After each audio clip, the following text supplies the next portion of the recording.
Welcome, CS235 Lecture 16.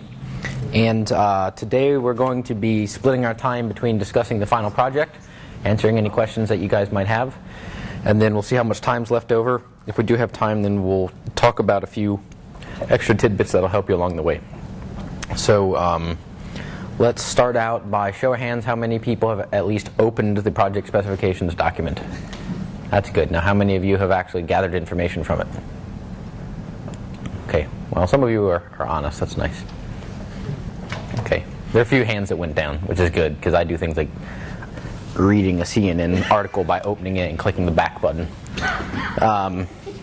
Okay, so let's just start out. I'll go over a few things real quick. I'm not going to just read you the document, although that is a popular teaching style. So I'll just tell you anything that I think is super important. Oh yes, I suppose now would be an excellent time to give you your chess pieces. Okay, please don't lose these. Go ahead and write your team's name on them. Not the individual pieces, but the box. There you go. There you go. There you go. So go ahead and open them up. Again, don't lose these. I don't have any replacements. I do have the link in the document in case you lose them and need to buy more. Here you go. And you're on Shrudi's team, right? I don't have the teams memorized in my head yet. Can you raise your hand if your team hasn't already gotten one of these? You're doing research? Okay. I've handed out all the boxes. Raise your hand if you're on a team and you didn't see one of your members just get that, and you're also not doing research. Okay, cool. So go ahead and look at them. These are thanks to Jonas in terms of their selection because he's a tournament chess player. Look forward to playing against you. All right. Against your robot. These are the Staunton 5 sets. So Shrudi, can I borrow yours for a sec, please? So let's talk about some obvious things about. Someone start saying obvious things that might matter for your chess playing robot. Different sizes. They're different sizes. Yep. Tell me about the sizes. What different measurements are there? Well, there's the pawns and then there's the kings.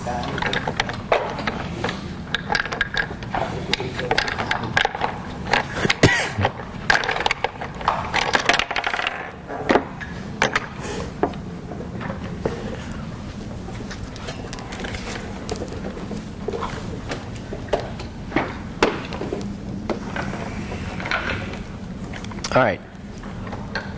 So clearly they're different heights, and then if we look up here, they're different widths, and they're also Don't forget the knight. huh? Don't forget the knight. Yeah, the knights are the knight is very difficult. They're also different shapes. Okay. So you're going to need to be able to pick up each and every one of these, and with the same mechanism. So part of your design challenge is to figure out how to pick up each and every one of these. Obviously, if you knock over parts around it, then that sort of ends the game. So don't knock any parts over around it. So that's one important thing. So what I'm going to do is just discuss some of the important aspects of the project, and then we'll kind of brainstorm a little bit just to come up with various ideas. I'm not trying to design it for you. I'm just making sure that some ideas are at least brewing there. Okay, and you should all assume you're on the white side of the board, unless you're playing someone else. So let's go back to that chess board.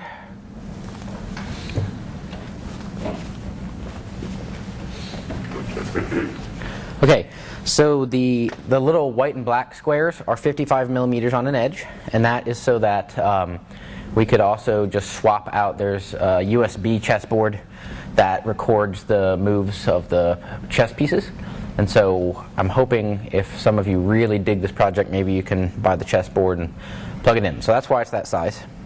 And then does anyone know what the blue is around the board? Keep the pieces once you capture. Yeah, once we pick up the pieces, we have to put them somewhere. So I just thought, okay, well, that seems like a logical space. So we'll be putting the chess pieces in the blue area.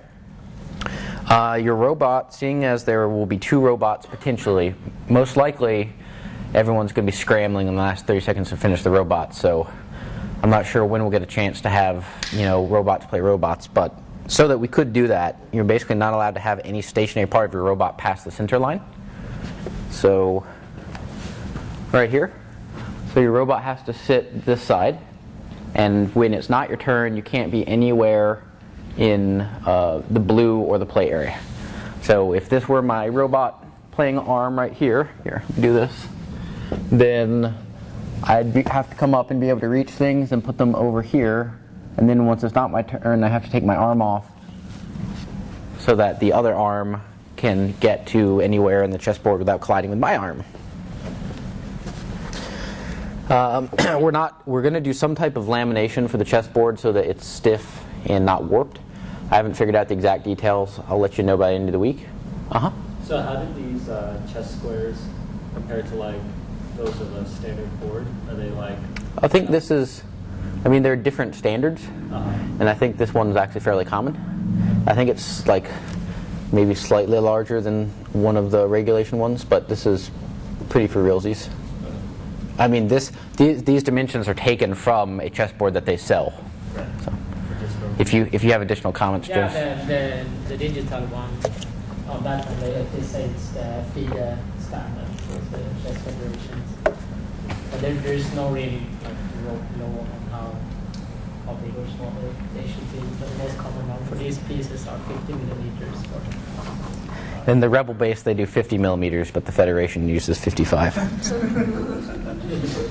the surface going to be flat, or is it going to be screwed? The surface is going to be basically flat. I haven't exactly decided. I'll probably put a layer of black tape over the board and then score it with the laser and then rip off the not black pieces of tape. So, it would be off by like 0.1 millimeters or something, but compared to the resolution of your robot, it'll probably be essentially flat. And see all the little holes in the middle? Somebody tell me what these holes are for? Specifically, what parts will go in those holes? And screws, dowels and screws. But we're going to be putting them in from the back side, so from this side, so that there will be nothing but either wood or tape. So there's no little dowel pins or screws that you're going to collide with. You mentioned you're going to mount it on 80/20. Uh-huh. Are you going to, instead, can we use like that optical bench so that you can also mount our robots on there? Like, I don't know. I don't think you're going to have access. If you have access to an optical breadboard, no. I still want, part of the reason we're doing 80/20 is I want you all to have the experience of having cut and used 80/20. But if you have an optical breadboard, it would be awesome to bolt the 80/20 to said breadboard. And the way I would imagine would be good to do this is, if this is the chessboard, then you're probably going to have 80/20 across like this. So this 25 millimeter dimension is for the 80/20. So the 80/20 is going to bolt down there, and you'll have some cross pieces underneath here. And then your robot will bolt right here, and then we'll leave space over here to bolt the opponent's robot. Are we making the fixture for the chessboard, or is that something you provided? You'll be making it. So I'm going to give you the overall dimensions of the chessboard, which I have, and then I'll add one more specification, which is the height, so that your robot knows how high it is. But I'm going to let you guys be responsible for the chessboards, I think. Maybe not. We'll see. We'll see how hard it is. Can our robot be on the top and the bottom of the chessboard? Sure. Yeah. Counterweight. Oh, yes, of course. It should be fine. If you do that, okay, so here's the thing. Your robot's going to be sitting on a table. So you're free to do whatever you want. Just don't screw the opponent. Don't have a strategy that involves, incongruity with their flamethrower would be bad. Your robot has to be on a table. So if you have a counterbalance that needs to hit the table, then what's the solution? Raise the robot. So in that case, you might do something like this, where this is the chessboard, and then you put legs like that. So then you're free to use this space if this is the chessboard right here. But it has to be raised so that this can sit to the table. Actually getting a chessboard? Yeah. Oh, okay. Yeah. Every single, like I said, I'll be surprised if we have enough time to actually mix and match teams against each other until the very last moment. So everyone has to have their own chessboard that they practice on. So yeah, as long as you can put your robot on an arbitrary desktop, then I'm happy. But your frame has to allow you to do that. And you would also be wise. The problem with putting robots on tables is what? There are a couple problems, but tell me the most common one. I heard a couple. Let's go one by one. Go ahead. Bump into the table and drop the robot. So you'd be surprised how often that happens with robots. And the lighter the robot, the more easy it is. Jackets are a huge killer, like Robert's jacket right there, unzipped. What happens is you'll have something sticking up sharp, and then say this were a billowing jacket, then it kind of might catch it right here and then rip. And I've almost had my dissertation project destroyed a few times by people coming into my build room wearing jackets, which is why I've banned jackets in my build room. So I want some way of clamping. Rob, can you check the audio? Do we still have audio? Okay. See? It's dangerous. I want some way of clamping to the table. So, you know the big blue and yellow clamps in the back room? You can use those. Make sure you have something to clamp to the table. So if this is the edge of the table, then you'll put the clamps right there. I want at least 2 clamps holding every robot to a table while you're working on it. Very important. It's just so that at the last minute no one destroys the robot. So the dimensions of the chessboard that are actually fixed right now are basically on this drawing. The only thing that's not fixed is how many stacks it'll be. And that's just because I haven't had a chance to laser cut it yet. So if I do 3 and it's really warped, then I'll increase it until it's good enough.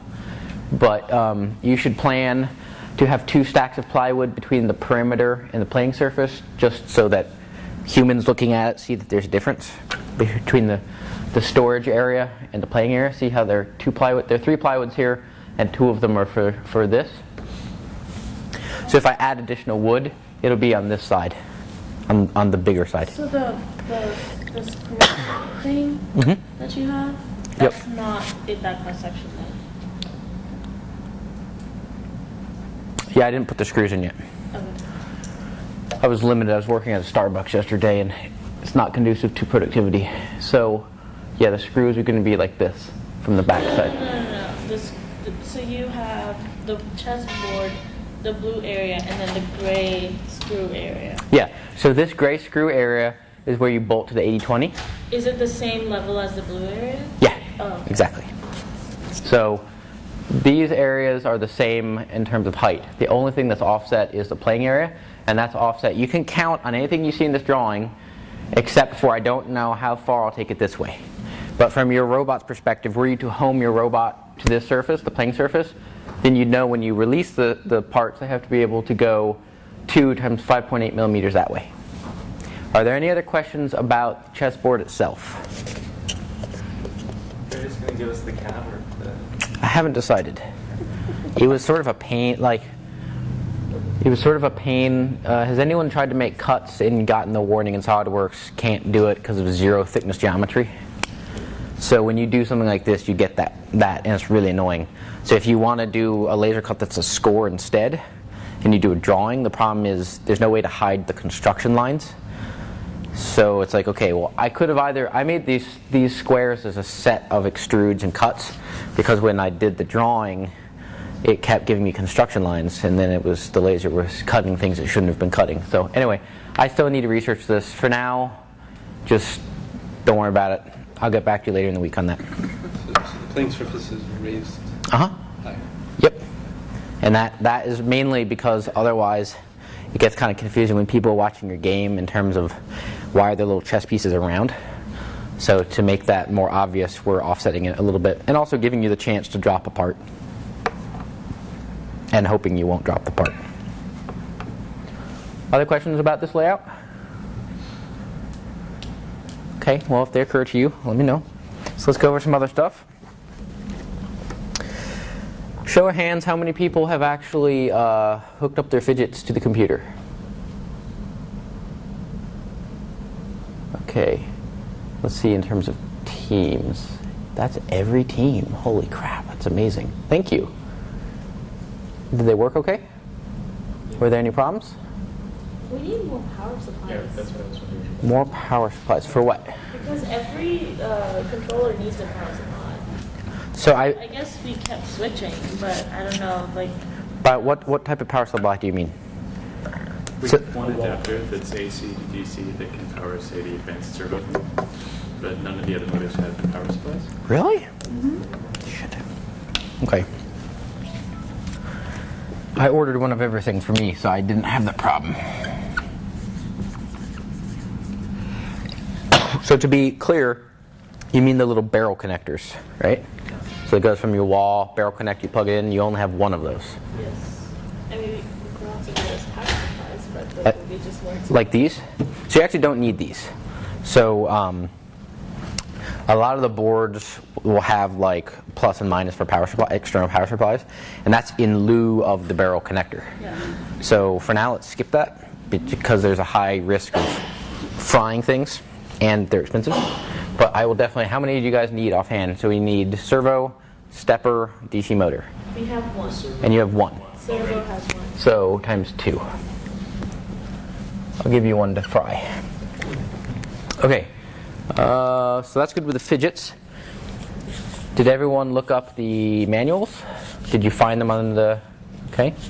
Now the other thing you may have noticed is that some of the boards have CAD. So that's cool. I don't believe any of the motors have 3D CAD. They have 2D CAD. So how do you get your model for your motors? I think someone, I don't know if we were actually successful, but you could, if you try and find the motor specifically, but not on fidgets, you can find a CAD. Good. Awesome. I think. Would you mind please sending me the link for that? If one of you has found the 3D CAD for any of these motors, can you please do your colleagues a favor and send that to me and I'll send it out? So, You call fidgets. don't call fidgets. That will annoy them and then they will stop selling to me. If you have a question, it's probably best to ask me. I really don't want fidgets to... They're doing us a favor and I don't want them to start hating me and stop selling to me. Sorry, what? You bought these components, right? Yeah. It's amazing how that works. So I'll give you a clue. If you're buying from a large company, they hate you as a student. They don't want to deal with you. They want to deal with like people who buy billions of them. Now it's a little different for fidgets because I'm actually, for a student, I'm buying an incredible amount. But still, every time I call them, it's taking their time and money. So they've been very polite and very nice, but I don't want to tax that. But just so you know, like if you were to get an op amp and then decide you needed some more specifications and you called the company who manufactured that, you may get lucky and they'll talk to you, but it'll be the last time because they're going to figure out you're a student and you're buying one of them and they don't want to do that. So this is the reason why calling Stock Drive and electronic places, they're really pretty unfriendly. Masumi is really friendly and DigiKey is really friendly, but other than that, they're pretty unfriendly. Okay, so let's do a show of hands. How many people are using Windows? Let's do, it's kind of confusing because of the, let's do one person per team and kind of swivel your head so you make sure your teammates aren't holding it. Here, let's do this. I'll pull up my little spreadsheet of who's who in terms of teams and then we'll go through that way.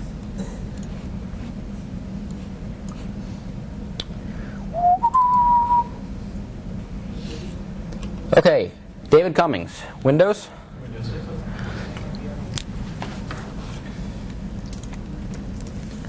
Robert Romano, Windows? Yeah. Jonathan Hofius, Windows? Yeah. Shruti? Can we say not sure again? Not sure, okay. Rohan? Not sure. Okay, Now, those not sures, are you not sure between Mac or Linux? Windows and Mac. Windows and Mac. Okay, cool.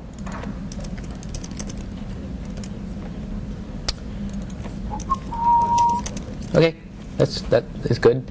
So that means all of you have at least installed it on Windows now to get it working? Good. Okay, so I'll get you those power supplies. And who told me, Shruti, you said that you might have found the motor somewhere else in terms of the 3D? Annie was looking. Okay. She's at a conference right now, but if she finds it, we'll definitely know it. Okay, cool. So I'm finalizing the 80-20 specifications in terms of what the size is. I'm almost certain it's going to be what I told you it is, which is the 25 by 25. So don't put the actual model into your CAD yet. Just kind of make a rough sketch. And if you want specific connectors, go ahead and email me. I'm probably going to get what I think you guys will most likely use. But if you have something special and you want to make sure I get it, please email me.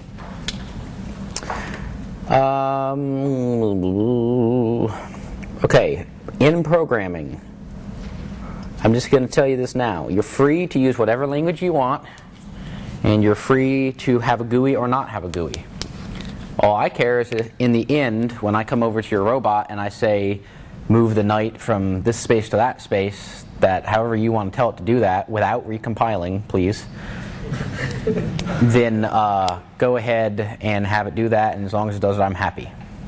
I'd be even happier if you use C++ and you did a Qt GUI, because I think that is an excellent experience for all of you, but you don't have to. But all the starter code we're going to give you is in Qt Creator, and we're going to be using the Fidget C API, and the starter code will call that C API, and I'll have some sample GUI code for you. And how many people here have ever used Qt Creator? Not Qt, but Qt Creator. 2 people, 3, 4. Surprisingly little. Okay. How many people have ever used Qt regardless of the framework? The same. 1 more. 2 more. Okay. So Qt Creator is like, what's the Mac one? The Mac IDE? Xcode. So Qt Creator is like Xcode. It's like Visual Studio in terms of you don't have to, like, you can code non-Qt projects in Qt Creator. You can make a hello world in Qt Creator. And it's just a really awesome coding environment, and it's cross-platform. So Linux, Mac, and Windows, it just works really, really well.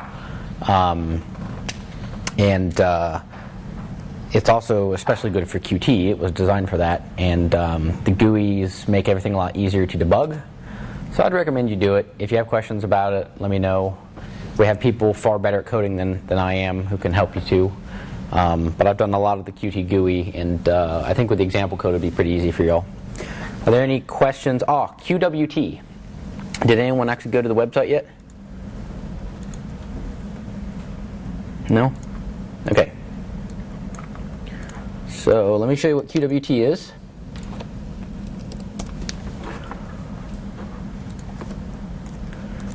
So Qt has a lot of awesome stuff. Come on.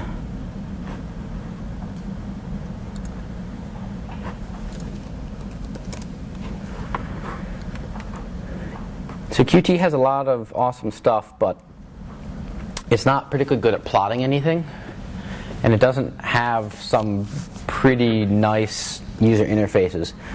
So there's something called QWT that does all this stuff. So you're able to make really fancy plots. These are the type of plots that you might do in MATLAB, but now you can do them in real time. And so personally, I think that they're phenomenal, and I use them in my own research quite a bit. So you can generate all of these based on data that's actually coming in, and these are really cool. So the way this works is you can use all of these little sliders and knobs to control your motors. So maybe you have a motor class. So you've got 3 motors, or 4 motors, however many, and you make a class of motors. And that will set max voltages you can send, max positions, min positions. It'll read the encoder, it'll read the velocity. Say you have a PID on it. You can put little sliders in that motor class so that you can, on the fly, adjust the spring rate or the integrator. And it's just like awesome for debugging. Every time you have to recompile, you're wasting your life. So stop doing that. So one thing you can do is you can have where, okay, I know my motors want to start at this PID. So on startup, your program reads those values in and sets those. And then you can adjust left or right by little increments to fine tune it. So that's a really good way for tuning your motor gains. But QT is painless to install. It takes like 20 minutes, but it's super easy.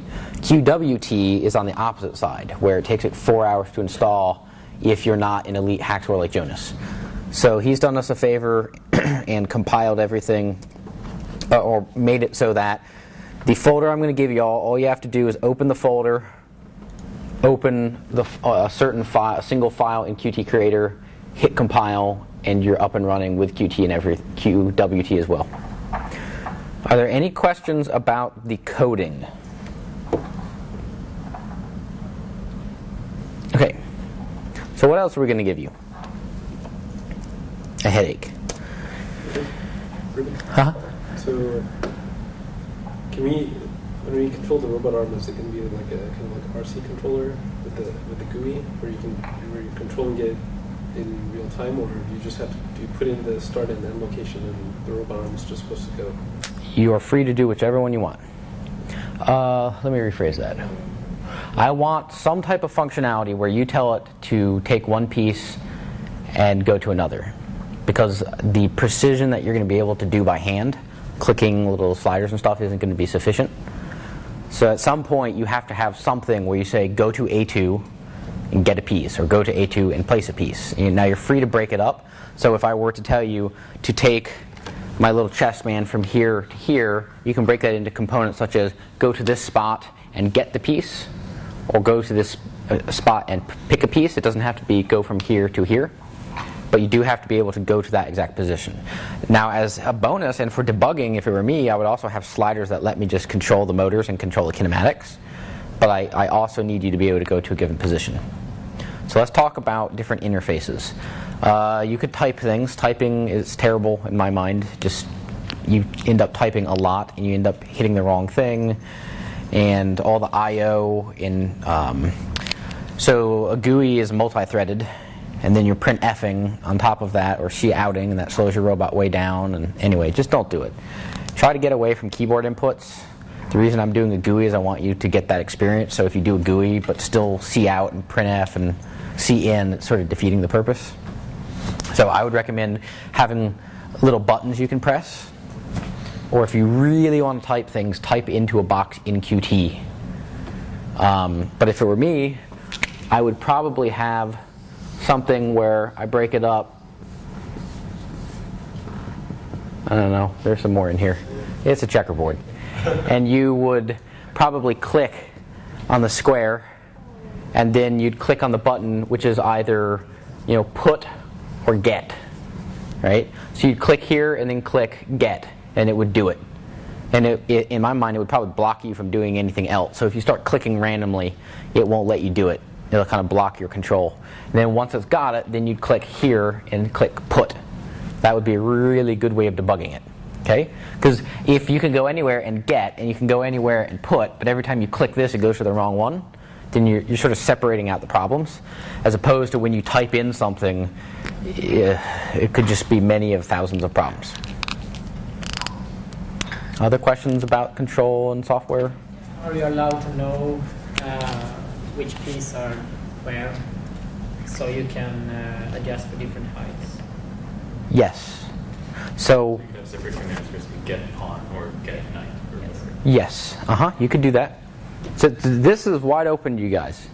So there are two ways of doing this. Either mechanically, you have a design that simply cannot knock anything else over depending on the height. So that would probably be something that's prismatic that goes straight down over top that exact piece and grips it. Or you can have something that mechanically could definitely knock things over, depending if it didn't take into account the individual height of that piece. So maybe that would be something where you don't go prismatically down, but you rotate and grab like that. And maybe if you rotate too much over the wrong piece, it'll knock the adjacent piece over, in which case you're free to take care of that in software. Okay? Just keep in mind that whichever strategy you guys choose may be less or more painful than another strategy. But as long as it works in the end, it's fine with me. Any more questions about it? You said you would like us to use prismatic joints at the end? Did I say that? You have like a bonus section. Oh, that's simply because if you guys are doing really well and you're bored and you want something else to do, I had wanted you all to actually have experience with prismatic joints, but we didn't have enough time in the quarter. I mean, you've all done an amazing amount thus far, so I'm not disappointed that we haven't done prismatic, but I'm always trying to do more and more and more. So if we'd done 10 labs, I'd certainly want an 11th just because I could. So if you want to do prismatic, I think that would be good experience for you. That's like the last major category of stuff we haven't practiced in the labs, and I'll give you bonus points for that. As long as it works. I won't give you bonus points for trying and failing. Other questions? Yep. So you mentioned somewhere in your guidelines about something about sensors, like placing them on the board, I think. Yeah. So if you want, so this is basically open loop in terms of your robot's going to assume it took the night and put it here. There's no way of verifying that, right? So if you want, feel free to put sensors on the board. It could be, LEDs and phototransistors or whatever you want, little force sensors, whatever you want. It's just if someone here has an interest in sensors and a bucket full of sensors or a good budget, you're free to do that. And where can it be on the board? Just like... As long as it doesn't interfere with the placing of pieces, then I don't care. Yeah, I mean, if you were to add 0.5 millimeter to the board uniformly, and it didn't mean that parts were going to topple over, then that'd be fine. But try to think about the other robot doesn't know where your sensors are, so you don't want to get in their way. Just because you've taken it into account doesn't mean the other robot has. So anything that will affect their performance, don't do. And then how about the pieces themselves? We're going to leave those alone.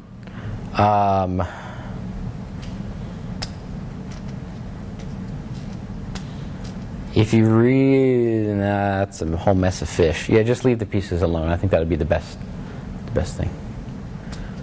Other questions? Okay, well then I'll keep talking. Other provided equipment. We're going to give you one of those flexible shaft couplers to go from your stepper to an 8 millimeter shaft. Those will be here on Friday. And if you really want, you can swing by. I'll email out when they're in and tell you when I'm here, and you can swing by and get them if you want. Otherwise, I'll hand them out on Monday. And also, I'll email you when all the 80/20's here. I'll give you as many unflanged skate bearings as you need, as well as the shims we've been using in the labs, and also 8 millimeter shafts. If you need something ridiculously long, let me know ahead of time. I'll give you 1/4 inch plywood and 1/4 inch and 1/8 inch Delrin. Anyone know what the 1/8 inch Delrin could be used for? Servos. Let's go to the mechanical guidelines. Oh, and if you need specific screws or dowels, you need to let me know ahead of time. Don't assume I have them. We went through like every screw and dowel I ordered for the labs, and I don't have a whole lot of backup. So if whatever screw, like any screw or dowel you need, let me know and I'll buy them. But you got to give me at least a day to get them. We're happy to laser cut for you guys, but you need to bring the parts that are going to fit with it. So say you have an 8 millimeter shaft, bring the shaft, because then as soon as we cut, you test it, and then it's a lot easier to modify it right then and there than have you come back a day later. Nothing other than 1/4 inch plywood or 1/4 and 1/8 inch Delrin on our laser, as in no MDF or acrylic. You're welcome to go to the PRL or room 36 if you have access, in which case you can do whatever materials they allow you to. And just email me and Rob ahead of time for cutting. You have to use at least one DC brush motor plus encoder, which was provided, one stepper and one servo. This is just to make sure you'll get good experience with these different types of motors. Yep. What was the material you used for that rubbery broken glass? That was polypropylene. Can we use that? Okay. We'll add polypropylene. Was that the purchase card? Yeah. Polypro. As I don't have stock, if you want to laser cut that, give me 2 days advance notice to get that, please. Thanks. I kind of forgot about that one. Okay. You have to have at least one cable drive in the robot. I'll give you cable and crimps. It's the exact same cable and crimps as from Lab 3. If you wanted to use belts, you need to go ahead and order the belts now so that they get here. Now, don't assume just because a company, or let me rephrase. If stock drive, okay, let me rephrase again. Unless it's Misumi or McMaster, don't assume because it's on their website, even if it says 100 currently in stock, that they have it in stock. Other than Misumi and McMaster, I've never had a belt company, including Stock Drive and New England Timing Belts, actually have the correct stock online. It's always like, we have 2,000 and actually they're out of stock. So you need to call the company and place the order if you want it. Yeah. Quick question. If we were to order like motors, should we order it from Fidgets directly or order from you? Well, I have a 30% discount with Fidgets. So if you want the discount, order through me. And if you don't care, order from them. Okay, so if we place an order with you, is it like a 2-day turnover or 1-week turnover? Or? Let's see, well, if you place it, when I call them, they usually place it same day and then I overnight it. I'd give yourself 3 days, but then UPS holds my package hostage. So it's from Canada, and there's this duty thing where they inspect it and say it's safe, and that's like $40 and takes a day. So say 4 days. Yep. And you're free to use any other motors you want or encoders, but I gave these to you just so you had something to use. There's a chance I'll give you all an extra DC motor. I need to check the budget. And also I wanted to just see what you guys were thinking, so I didn't order something that was completely useless to you all. So if you want an extra DC motor or gearhead, please let me know specifics like, hey, I really like the one you already gave me, can I have another? Or, hey, I need something with a huge gearhead. Let me know and I'll order it for you. So, second gearhead motor, let me know. If you don't need it, I'm not going to order it because it's money. But if you do, I'm happy to order it for you. Can you use foam for components? Yes. You may use foam as long as there's an excellent reason why that is mechanically justifiable. And a gripper would be a perfect place to put that. Okay, because it's lame to use the stock, well, let me back up. Servos are awesome. I use them all the time. 99% of the time I see servos used is because people don't know how to do anything else. And so I find them to be incredibly lame, and I don't want any lameness in these projects. So as such, and I want you to learn how to use servos for more advanced things, I don't want any of the stock plastic servo horns used. Even if it worked perfectly, I want you to laser cut your own so you know how to do that. It's an excellent experience, because once you've done that, you can do anything you want with a servo. But if you're limited by the little horns, it's going to be a rough ride. That's where the 1/8" Delrin comes in. You might want to keep that in mind, because remember, if this is the servo horn, we have to have one part that grips the spline, but is thin enough that then we can put the other part here to put the screw on, like that. So this right here, 1/8" Delrin would be excellent for that. And if I haven't already given you the spline drawing, I will. Okay. Also, you may not design anything in a way that I've already told you is terrible. So, for instance, if I were going to put a really big mass just hanging off of a servo, because I'm lazy, so let's draw a servo, and here's the shaft, and then I'm going to put like a massive bob right here, instead of having a shaft supported on 2 bearings, and then a flexible shaft coupler to a motor, and the only difference is laziness. We can't do this. If I already said it's bad, I don't want to see you doing bad design practices. And if you have a question about it, let me know, and we can talk about a better way of doing it. I'm not trying to be mean. In the long run, it'll save you time, because the bad things will work for approximately a week, and then right as I come to grade it, it's going to break. So, okay, let's do some random advice. Now, this is not glib advice. I mean every last part of this. Ask for help before it's too late. I'm not here at nights anymore, and Rob's not here in mornings or afternoons. So we do have limited time. If you need help, ask us as soon as you can. And we're happy to help, but we just need to know if you need it. Do all the mechanical design, electronics, and code in parallel. I was wondering, maybe do like top stars or anything.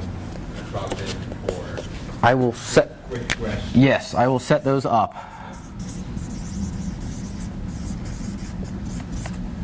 So I'll set up office hours. We weren't doing that for the labs, but that makes a lot more sense for this. Do the mechanical design, electronics, and code in parallel, so that one section of that doesn't hold you up for everything else. Try to be as simple as you can in your design. It's not a mark of like awesomeness if you can build a Rube Goldberg machine. So you'll find it difficult enough to get a simple design working really, really well. Make software interface easy and intuitive. Homing and initializing. Your robot has to figure out where it is with respect to the chessboard. Pay very special attention to this. Don't just assume, well, I'm just going to put it in the middle of the board and it'll be fine. You need some type of, unless you're using like potentiometers, then you need some known position where when you put it, it's extremely precise and reliable. So say I put a couple dowel pins out here, and then when I put the arm against it, I know for certain it's starting there. But keep in mind, homing and initializing, you absolutely have to have that. Everyone know what I mean? Can you physically home it? You may physically home it. There are lots of devices that do that. But what I don't want is I'm going to put it there, okay, we're good.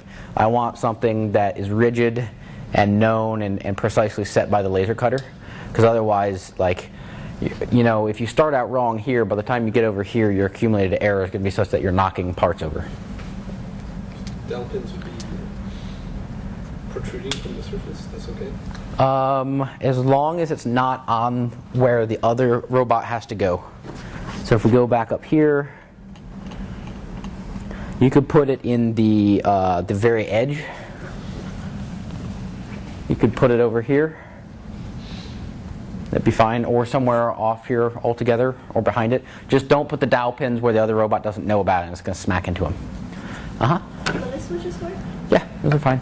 As long as it's a precise and reliable way of doing it. So limit switches, it could be slot sensors, it could be an absolute encoder, it could be potentiometers, it could be known positions of dowel pins. But faking it by sort of putting it, doesn't work. Feel free to ask questions along the way. Okay. I already told you about that, and that, and that. Okay, if you need counterbalancing, that's fine. I have more of the 1 1/4 weights and the 2.5. So I have 1 1/4 and 2.5 pounds, and I'm happy to give those to you. It's just from these are from Lab 3, and these are the bigger cousin. But I want you all to ask yourselves, why do I need counterbalancing? There are many solutions to this problem, and we'll go over some of them shortly. You may want to consider turning your robot 90 degrees, because then it might not need counterbalancing. Now, if you have an awesome design and you're set on it and want counterbalancing, that's fine. I just want you to think hard about it, okay? Don't walk into the briar unless you know why you're going there. Okay, if you want something in your robot that's special and we haven't talked about it, let me know, and we need to order it now. Bonus points for extra stuff. Prototype quality.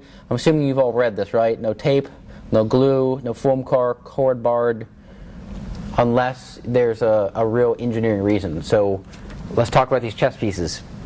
If I were to make a gripper, say it was a parallelogram gripper, and it doesn't have to be, but for the sake of argument, let's say that I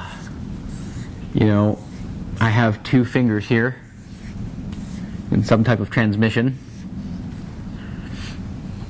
Okay, if I have rigid tips here, it's going to be pretty difficult to not crush the pieces.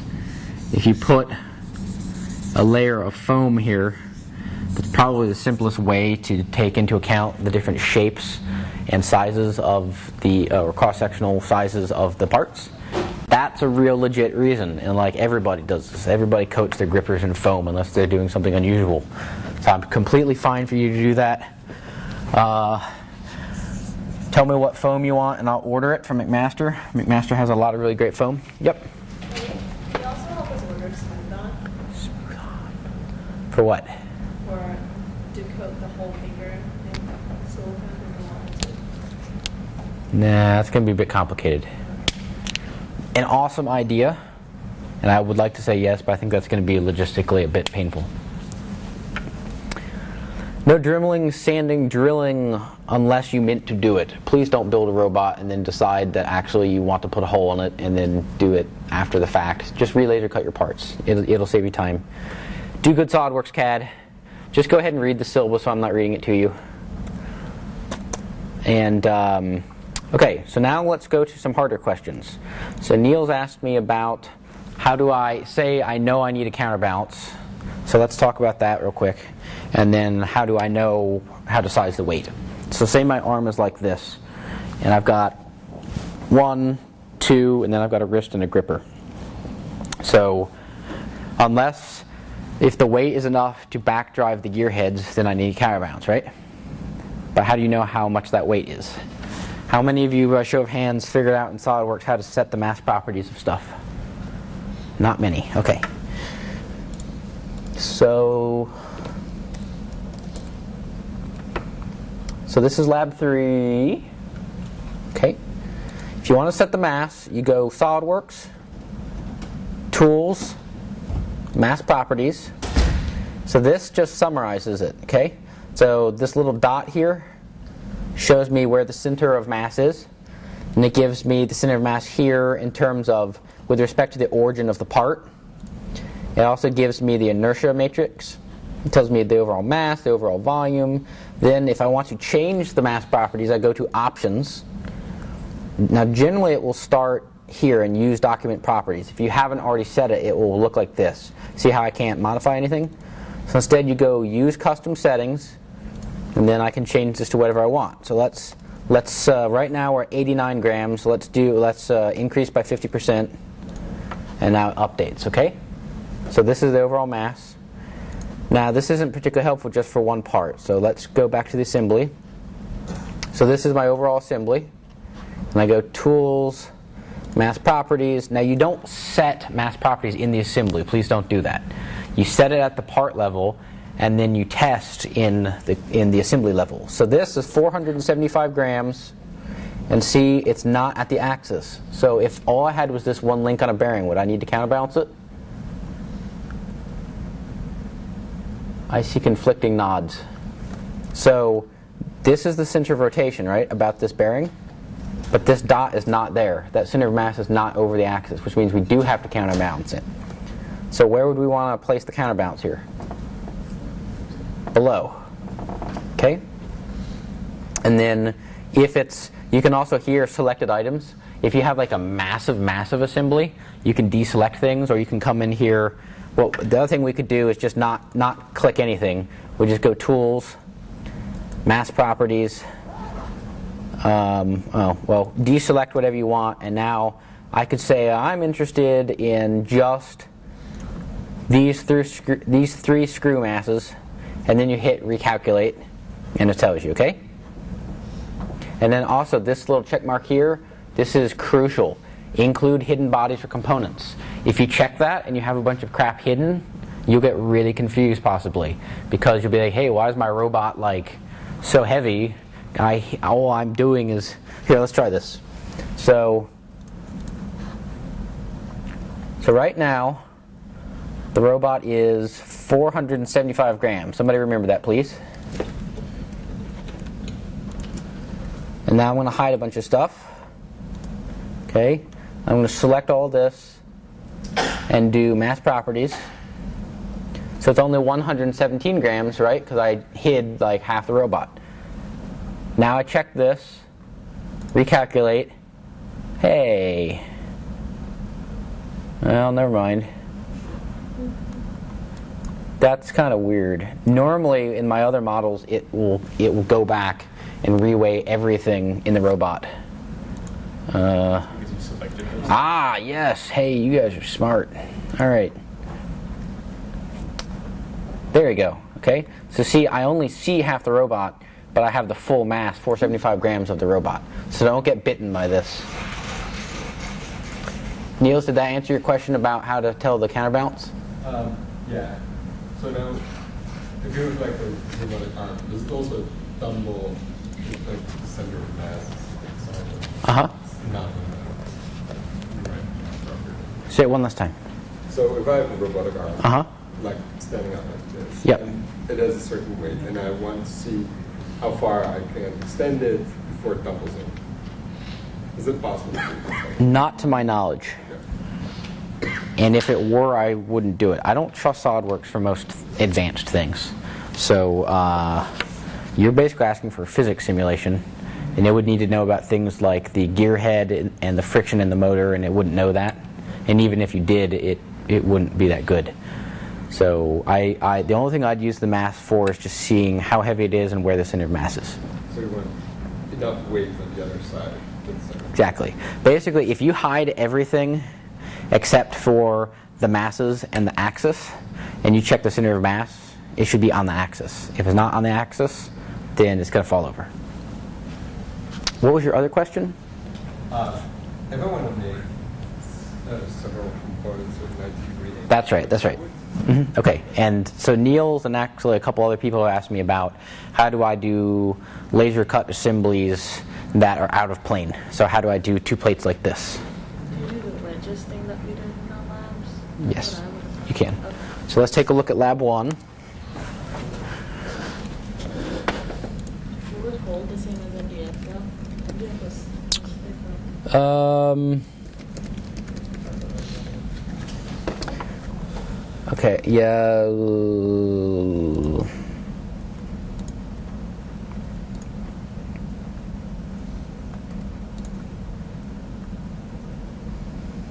I guess with multiple layers of plywood work the same way. Exactly. Sorry, page not found. That's annoying. Okay, so this is the lab 1. So if you want to do 90 degrees, plates just like this tend to do this. All right, welcome to CS235, Applied Robotics. Hey, it's me. I'm going to show you lab 1, just an overview of what you're going to be building in... Shut up. Okay. Who's that guy? So you can see this plate and this plate are at 90 degrees, and I have this gusset here to keep it from bending back and forth. And Shruti has a good question, which is, will the... You just muted it.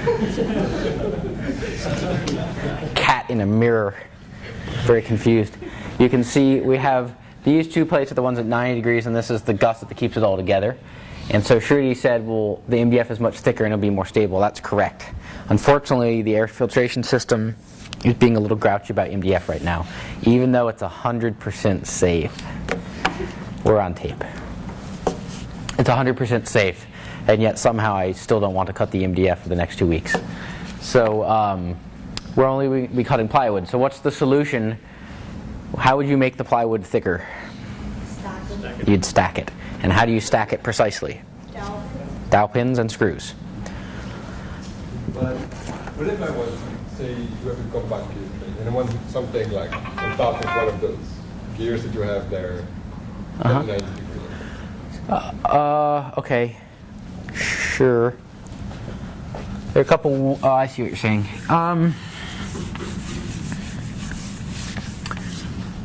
So, say I have a plate, and you'd like to make a side view. You'd like to put this on it. Okay. Yeah. Okay. Yeah. So what I would do is put little tabs that come through. Okay, so then from above, you'll have little square holes like this. And then this part will look like this. Okay? Huh? Android. Yeah, Android. How do you fix it? Well, you can either press fit it together so that it's the fitting together is press fit, or you could do this. Put screws through? Yeah, you could use screws. You could also put little slots in it like this, and then once it's on the other side, have another joint that comes in like this. So let's zoom in. So this is the big fat plate, okay? And then I'm going to put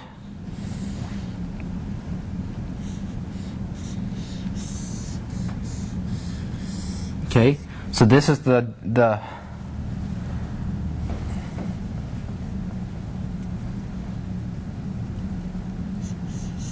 Okay, so I stick it through, and then once it's in, I take a third part, that's my fingers, and I fit it in like this, so then it can't come off. So it's the whole like jigsaw puzzle of interlocking pieces. Now tell me, based on all of the labs, why won't this work? Why won't? Yeah, as drawn it will not work, guaranteed. Need those small holes and all the. You need the small holes on all of the corners. Someone tell me why. It's not good. Because the laser is not infinitely thin. If the laser were infinitely thin, we could cut a perfectly square corner. But if we were to zoom in on one of these corners, it should be this, and instead it's rounded. Okay? But we're able to cut perfectly square outsides, because if we cut a square outside, we can do it by putting the circle and just moving it like this, right? So we can make perfectly square corners on the outside, but not perfectly square corners on the inside. And so then that corner right here is going to collide with this corner here, and it's not going to fit. So then you have to hammer it in, and you're breaking everything, and things aren't where they're supposed to be. So that's one error. You absolutely have to have these little circles. It's the difference between it working or not. And then what's the last thing? Is this 1/4 inch plywood? Sort of. Huh? Sort of. Sort of. What do you mean sort of? Yeah, it's not precise. It's not precise. So if you wanted to set, say you have 2 plates, and you wanted to set this distance right here, it would be important that these holes are the proper dimensions, right? Well, if you make these 6.35 millimeters, but in reality my plate is 5.8, then we have a problem, which is I'm going to be able to rock back and forth because I have all of this room right here that my plate isn't taking up because I didn't measure my plate. So measure all of your plywood right before you cut it.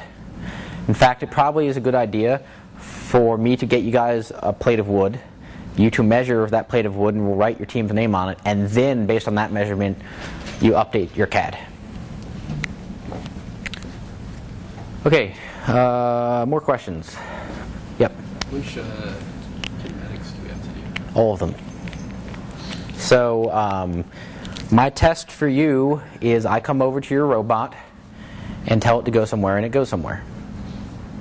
If you had XYZ, then it would be trivial kinematics. If you don't, then you have to do forward and inverse kinematics. Does everyone know what I mean by this? Okay, so say I have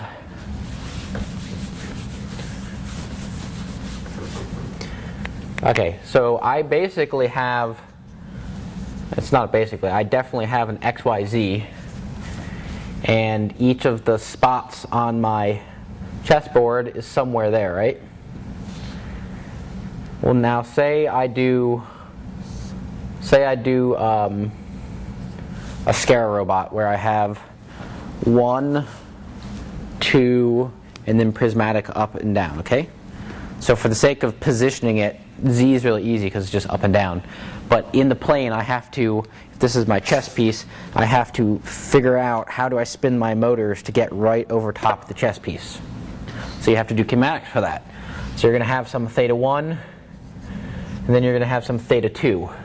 Now you have to take theta 1 and theta 2 and know how to transform that to x and y. That's forward. And then you have to know how to take x and y and figure out theta 1 and theta 2, and that's called inverse kinematics. Now there are no prereqs for this class, but also, I mean, this is stuff that my guess is all of you, I remember doing that in undergraduate physics. If that wasn't the case for you, let me know, but I mean, I'm happy to take you through the derivation because it's pretty easy. But I expect you all to be able to do that, even if you have to ask me or someone else. Yep? Question. So for that kind of situation, like in our control, will we have to be able to tell it to pick up like a pawn or a queen at that position? Because if we were doing an up and down arm, say for example, we would need to know how far to drop our arm. Exactly.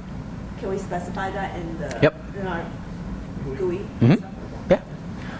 You're correct. If you're doing the up and down arm, so let's look at it this. I need a large object.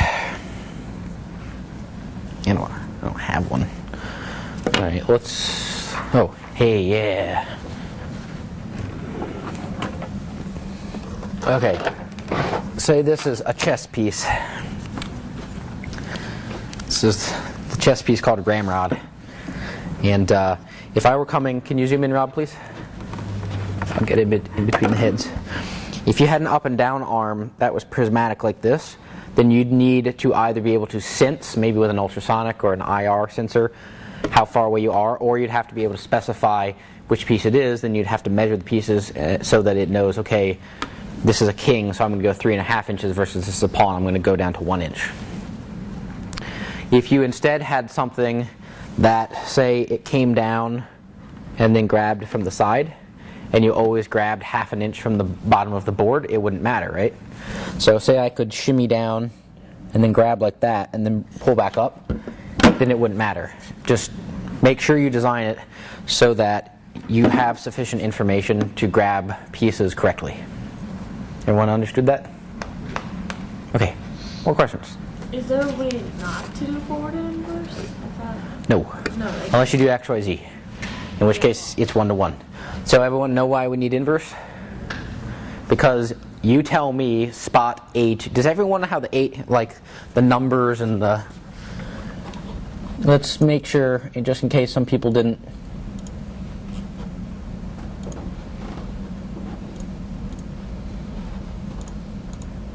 Okay, so can you see this? Wow, that's terrible. So these are numbered 1, 2, 3, 4, 5, 6, 7, 8, and then left to right, it's A through H. So say I told you, say you're off the board right now, and I tell you I want you to do something at the spot G4 or G8. Say I told you I wanted you to be totally ineffective and rebarbative, and I want you to go to the G8 and fight. So you would have to be able to tell your motors what theta 1 and theta 2 to spin to go there. So I gave you G8, so you figure out, okay, well that's, you know, it's 110 millimeters from here and however many it is up here. So that's your XY, and then you do the inverse kinematics to get the theta 1 and theta 2, and then you command the robot to do theta 1 and theta 2 with like a PD loop on it. do we know where we start? Yeah, because we have to home and initialize. No. Like, will we always start facing A1? Or will A1 be further away? Like, you know what I mean? You will calibrate your robot. So wherever you bolt your robot, and then you put it, say you have potentiometers or you have a jig, when you hit the home button, it now knows where the robot's coordinate system is with respect to this first square. Okay, so maybe it's a random offset, like 53.3 millimeters in X and 99.2 in Y. It doesn't matter because all you do is add those offsets to your coordinates. In the homing, do we have to show that after A1 you have to move this way or this way? Do you know what I mean? How you mean if you're black? Yeah. If you're playing black. Oh, I would solve that by just having a little button you press or a little slider that can set it to white or black and not to have it default to white. Okay. Have it default to white, and then if we get lucky and we have robots face off each other, one person will then put their GUI on black, and then it will just reverse the frames. Okay. And white starts at A1. Yes. Okay. I didn't. Jonas, I don't know. Yeah. Yeah, say A1, because then we can do X this way, Y this way, and Z out of the board. For the purposes of moving things off the board, would it make sense for us to also have a way of addressing the lose spaces? So Yes. instead of 1 to 8, we would have 0 to 9. Yes, that would. The reason I kept the A and the 1 where they are is because that's the standard chess numbering system, and I didn't want to screw with that.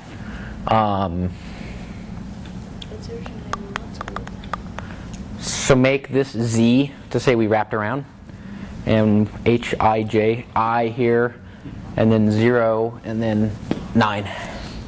So I'll write that down. Z, I, 9, and 0. So everyone understood? David said, how are we indexing the perimeter? And we're just going to wrap around on the numbers and the letters. Other questions? a bit off topic. I was wondering if Qt supports .NET classes? No clue. Yeah. I don't do any .NET stuff. Not sure. Jonas might. Well, I mean, Why would anyone want to? Still use their classes, but they typically are .NET classes, right? For ATI. Many 40 or I just use their C files. They have a couple C files, and you include them in your Qt files. And then I've never had to do .NET anything. Okay. You should make your own ATI class, because there's a lot of stuff going on in there that you need to know, you need to understand, and particularly it's going to affect like how your GUI works and everything. So you can talk to me after class, but the ATI don't do .NET, just do straight up C. Other questions? Okay, well, they're having an internal discussion. Any other questions here? Okay, so let's see. So if there aren't other questions, I can show you some more stuff that I think will be helpful for the final project. More questions or other stuff? You have an estimate of the weight of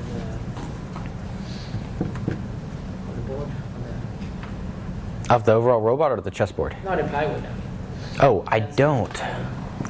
Okay, I'll tell you what. I will email you out densities for the materials, because they're somewhere in my records. So I'll give you Delrin and plywood, okay? Yeah, and the thickness. Okay, so let's talk about some other stuff real quick. So some of you, there are times when you would like to hook up a DC motor, and the following is a hodgepodge of stuff where I thought, oh crap, they don't know how to do this yet. So we're going to be skipping around until we're done. There are times when you want to debug a DC motor and you don't have fidgets. You just want to run it back and forth, and say your teammate is doing the electronics at their apartment and you don't have access to it. So what we could do is use our power supply. And then we could use some alligator clips. So we'll hook these up, plus and minus on the motor lead. But then how do we reverse direction? Anyone know? You have to take the damn things off and switch them. It's very irritating. So a genius named Kurt Salisbury came up with a design that I've copied ever since, which is, should do this. So Rob, if you could please zoom in on this. So it's this. So you have two alligator clips that come off to your motor leads, and then you have a plus to a power supply, a ground, and then a plus to your power supply, and two of those switches. Press this one, it goes one way, press this and it goes the other. Press both of them and nothing happens. Anyone want to hazard a guess as to how this works? Perhaps some 218ers? Okay. Well, let me just show it to you real quick. It is not just a switch.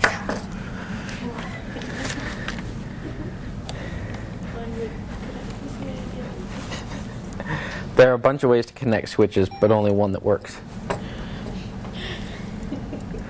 I know, because I tried every single wrong way first. Alright, so first I press one, then I press the other,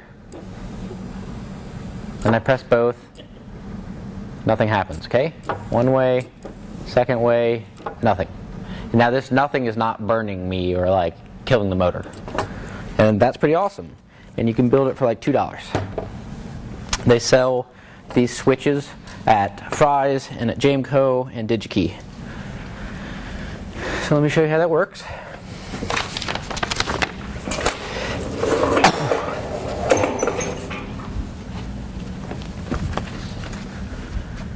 The switches you want are called SPDT.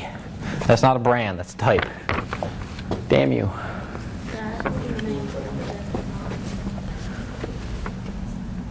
Really hate this projector system.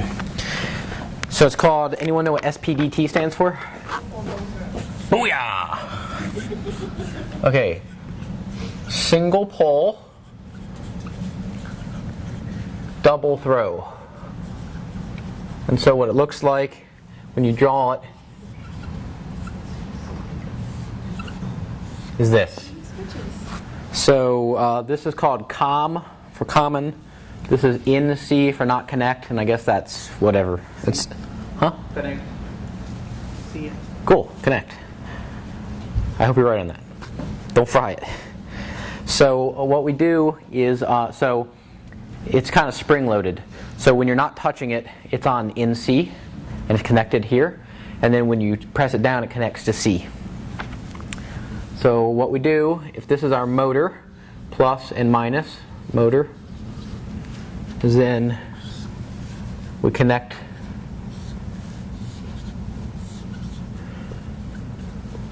okay, and I connect this to ground,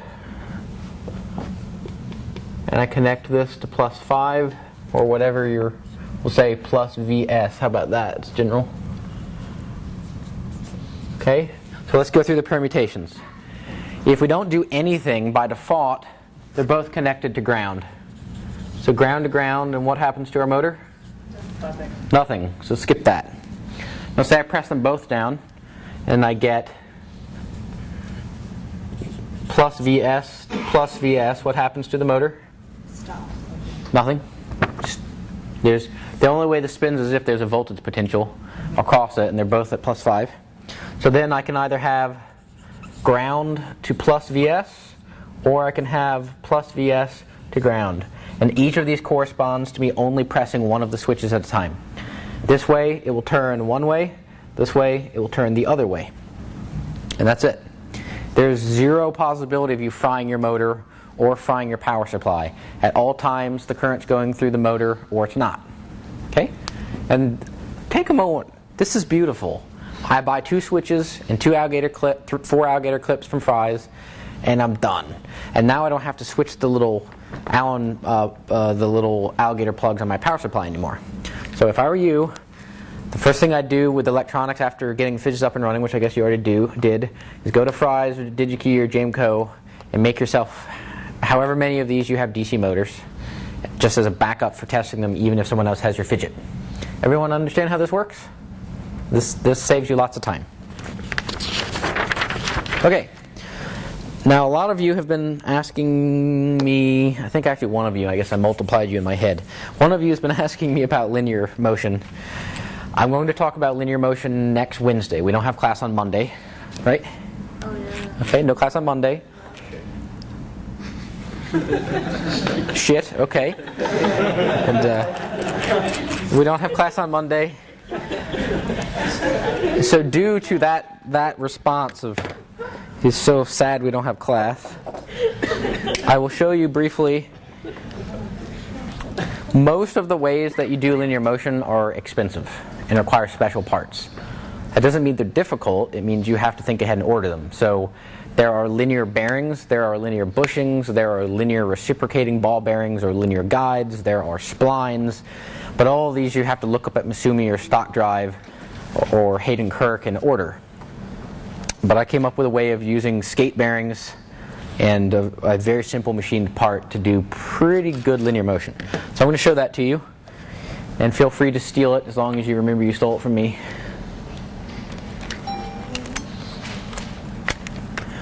Hannah, could you please pull that down for me? Okay. It's warming up. Damn. Okay, so that's warming up. So let's talk just real quick. And again, I'm going to go back over all of this another day, like in detail with the real components. But for now, I just want to show you some of the basics. So what do you think are some of the pitfalls of linear motion? We want to move in a line. So cool. We'll make something that sort of moves in a line, but there are some issues. So let's draw a line. Here's the line. This is the mathematical kinematic representation thereof. This moves back and forth. And then we'll have that. So there are 2 things that can happen. One is we'll wiggle this way. Okay, we're constrained, but we wiggle this way, or we wiggle this way, or we rotate all the way around. So I mean, this, if this was the line, and this is what's moving on it, then I can either wiggle like this or like this, or I could rotate all the way around. So if you have a gripper and it's assuming it's always picking up parts from one direction and you don't constrain this rotation, then it's possible I'm going to start knocking parts over, because as I go down I'm rotating and I don't know how it is. So all of the linear stuff you need to keep in mind is you need to look at constraining the rotation as well, or not. I mean, you don't have to, and there are plenty of instances where it just absolutely doesn't matter. Say I was picking up a cylinder and only one cylinder. Does it matter which way my gripper is? No. It only matters if you then have a row of grippers of different sizes and shapes, i.e. our chessboard. So don't think you always have to constrain motion. And I'll talk about the different ways of doing that another day. I'm going to show you a very cheap, simple way of getting very low play linear motion with no rotation.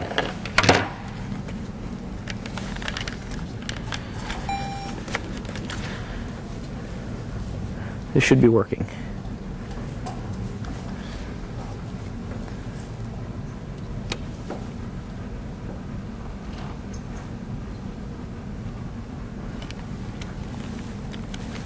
There we go. Okay, so let's take a look at this.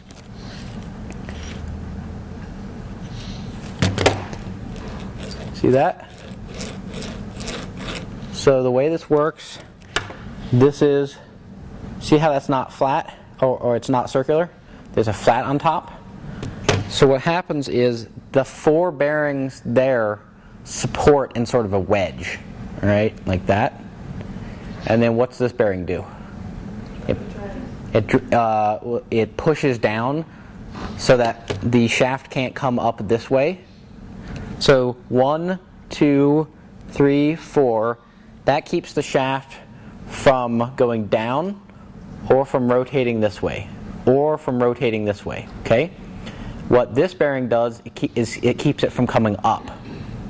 So you have to have it to keep it from coming up. And then why doesn't it rotate like this? Because of what? Because of the flat. So you can do this, if you didn't want to do any machining whatsoever, you could do the exact same thing without a flat, and it would work just fine. The only thing is, then we rotate. So if you don't care if you have rotation, then replace this flat rod with just a round rod, and it works perfectly. If you want to get rid of that twist, then just put a flat on this rod. Now, Did you order that custom for the city? No, I just made it on the mill. Okay. Yeah. That's why it's so flat. Yeah. So if you guys want to do something like this, you'll need to get it machined. It literally takes like 5 minutes to do out of a piece of aluminum, maybe 15 if it's steel. Surely one of you on each team has some friend who can do this for you quickly at PRL. I personally can't do it for you. I can. I'm not allowed to. But I'm sure you all have contacts or can get someone to do you the favor of machining this. This takes like no time at all. And then look at this. Let's see if I can zoom in. I'm trying to wiggle it. Can you see the wiggle? Here. Actually, Ellis, can you do me a favor? Can you record this? If you're trying to figure out if something has backlash, holding it in air and rotating doesn't work. Why not? Your hands tremble. Your hands probably tremble, at least mine do, because I drink a lot of coffee, much more than the backlash. So if you're trying to figure out if something has backlash, you always want to hold it rigidly against the table with one hand, and then with the other you move it. I'm wiggling with my right hand. Do you see much backlash at all? It's barely there. This is better than like most gearheads. And now I'm going to twist it the other way. Do you see any backlash? Barely any. And watch how smooth it is. What are your bearings? And like, there's something standing up. So the bearings are on shoulder bolts, and they're not constrained at all. See? They're not constrained. What's keeping the bearings where they're supposed to be? The shaft. When I put the shaft in, it pushes all four of those bearings down. Okay? Now what do I need between the bearing and the wood? I need a shim. It's on the back side. You can't see it, but there is a shim. Uh-huh. That middle skate bearing, Yes. how do you make sure it doesn't slip against the flat of the rod? Doesn't slip against the flat of the rod. How do you make sure it's rolling, not slipping? Oh, it's rotating. This rotates. Yeah, but what if it slips?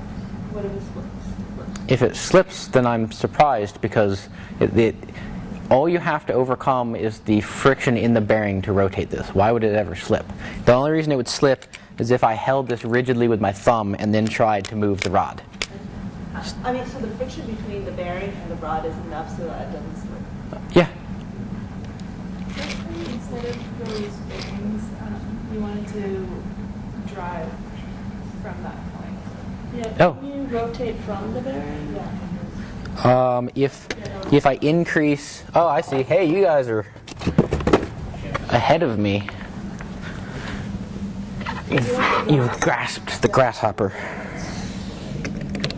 All right, I don't know if I can do this, but let's try.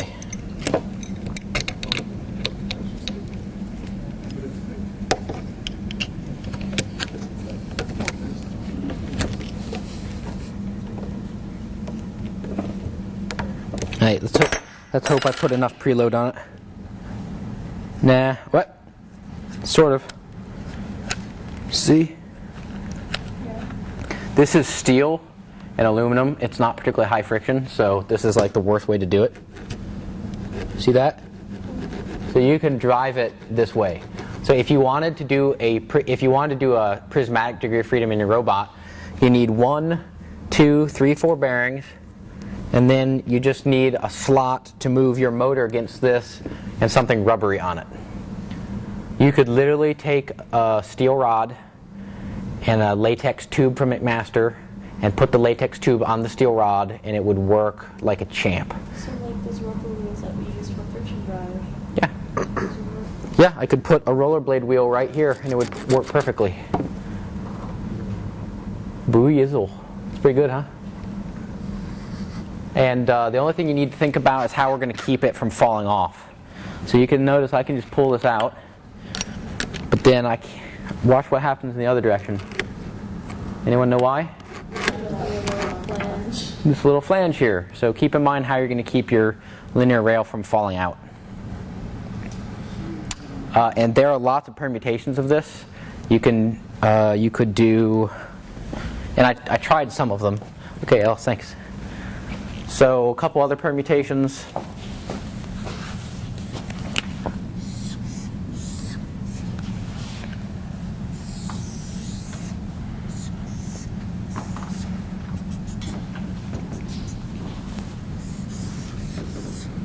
Okay, so you could do this, and then if you wanted to, you could put a flat here, and you could move it down so it doesn't rotate.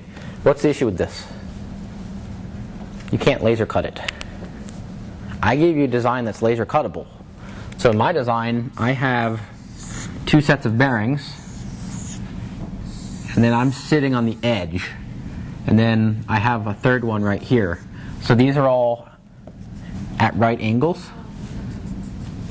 So I can cut one plate and have both bearings. If you want to do this, that's fine, but you either have to machine it or do some really funky laser cutting or 3D printing. Don't 3D print. This is too high loads. It'll break it. So this might be better in terms of it's loading the face, in terms of the edge. I don't know. This is laser cuttable and works really, really well. And it's super cheap and easy. Yep. Is it possible to put just a flat piece of rod in there? Like just a rectangle or something like that? Or does it have to be rounded on the bottom? Yeah, that'd be fine. So let's draw that. And hey, if you guys get creative with this, these are the types of bonus point things I love, because I'm trying to avoid like yeah. doing anything.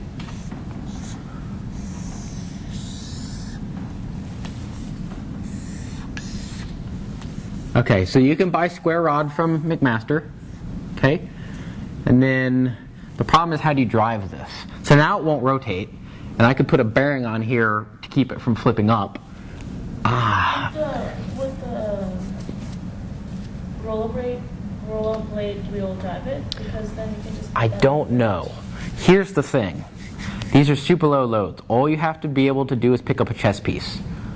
That's very small loads. So my guess is if you cranked down a rollerblade wheel right there, it would drive it no problem, is my guess.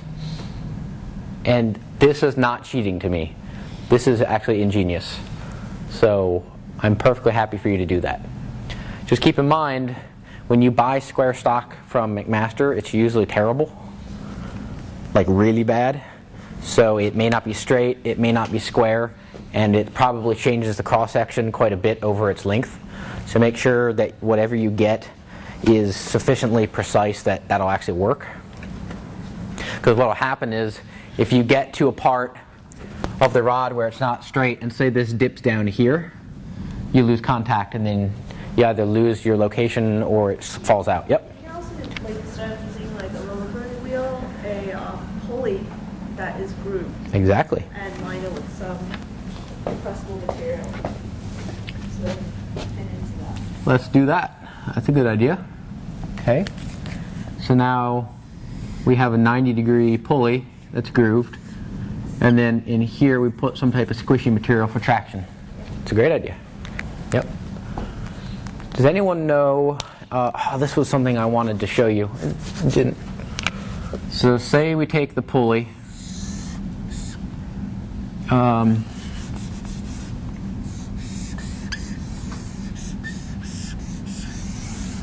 okay. Right now I put a cable over it. Will this work? Does it work? I'm just putting a cable around it.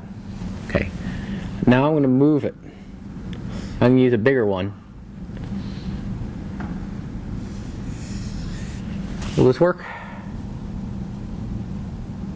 No, because it's going to be sliding on, it's squished in between it.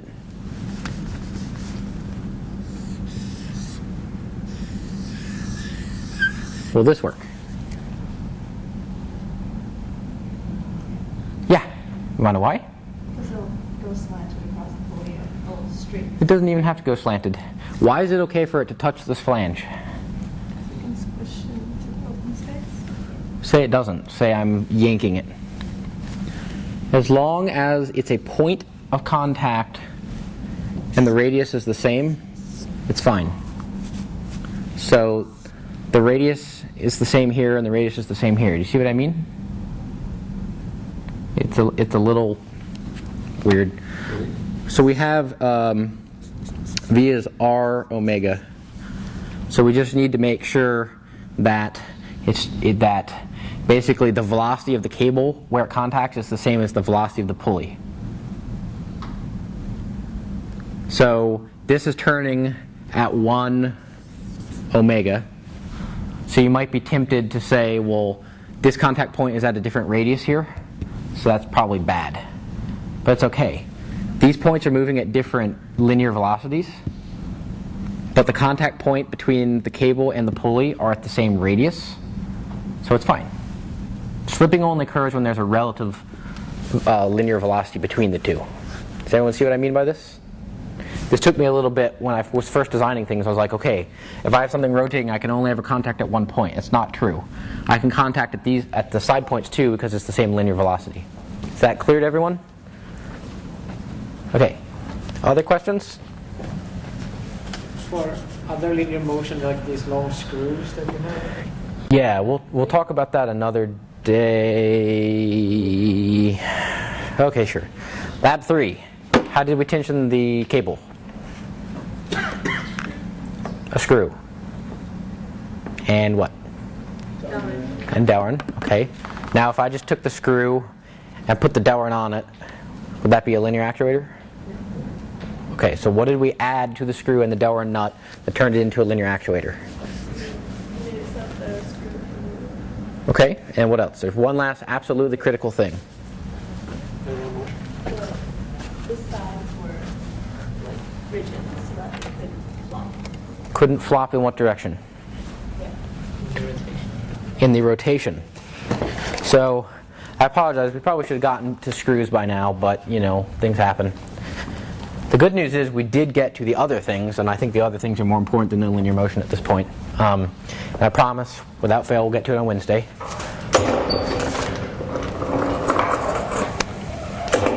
So the way that the tensioning mechanism worked is you had a screw,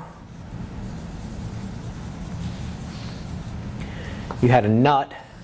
Now if I literally took a screw and a nut in my hands and just rotated, the nut will rotate with the screw. That's not linear motion. When you put something here so that this nut can't rotate, then it goes back and forth. Okay? So if you want linear motion in your robot, maybe you want to do a screw and nut thing. And if you forget how it works, go back to lab 3. So all you need to do is, and you could even take that assembly to support this linear motion and then put a screw on it. But you do have to constrain this rotation or otherwise it won't work. Other questions? How did you put the piece of plywood on the base, the one that sticks out? I'm hoping in a good way. Just press fit it in. That works well. Yeah. Uh-huh. Would you make the flange on that part longer such that if you moved it to the end of travel And you tried to back drive it, it wouldn't have to realign? Definitely. So what Kirk is asking, on the end of this, I have this little bit that is still round, and this part is flat. That's what keeps the rod from coming out. And what Kirk is asking is what this length is. If you make it really short, then say I can pull out, these are my 4 bearings. I can pull it out from these last 2 bearings and then rotate out. So the way to get around that is to make this much longer so that it blocks it before we are able to take it out of 2 of the bearings. So right now your length is in fact insufficient. Yeah, right now it's way too short. I shouldn't be able to do that. Or should I? You want to be able to install it. So I mean, this is one of those, like, it's a design trade-off. Currently it's kind of difficult to come out, but not impossible, but it's really easy to install. If I made it long enough so that it's impossible for it to come out, the downside is then I would have to take this and slide it up for that to work. Other questions? Okay, I'm going to start on steppers because you have to use a stepper. Of all motors that I have used, not that they are in existence, but I haven't used them because they're exotic. Steppers are the deepest rabbit hole in terms of how they work and how to drive them. I'm not going very deep into said hole, so don't ask.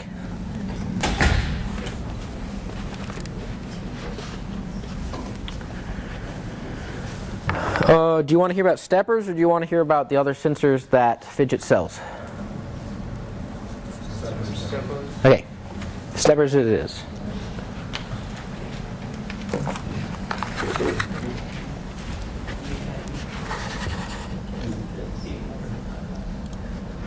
And we'll have to finish up steppers probably next week, but I'll get started.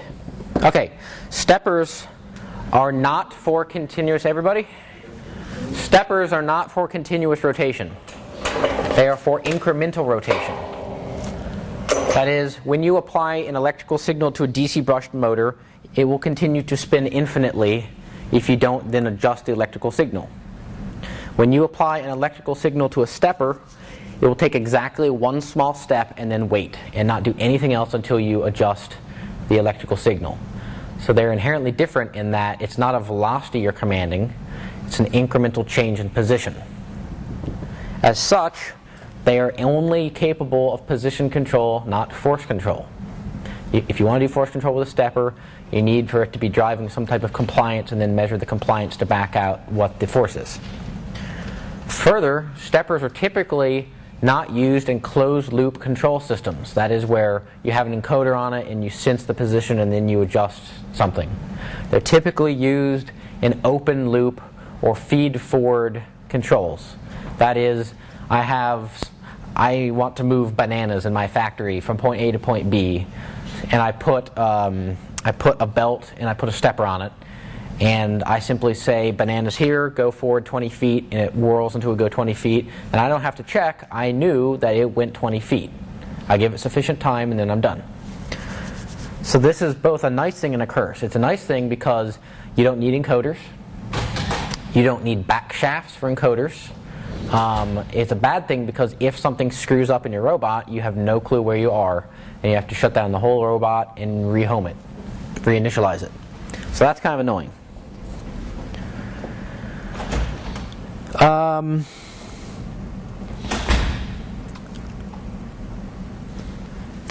If you have not already bought Ed Carrier's mechatronics book, you should do so. I was reading it again today, and it is just phenomenal. And the chapter on steppers is really quality. So just real quick. Introduction to Mechatronic Design, Carrier, Olean, Kinney. It's cheapest on Amazon. So let's look at steppers. Real quick. Now again, deep rabbit hole. I'm only telling you the bare bones to do what you need to do. Let me start out by showing you what it looks like dissected.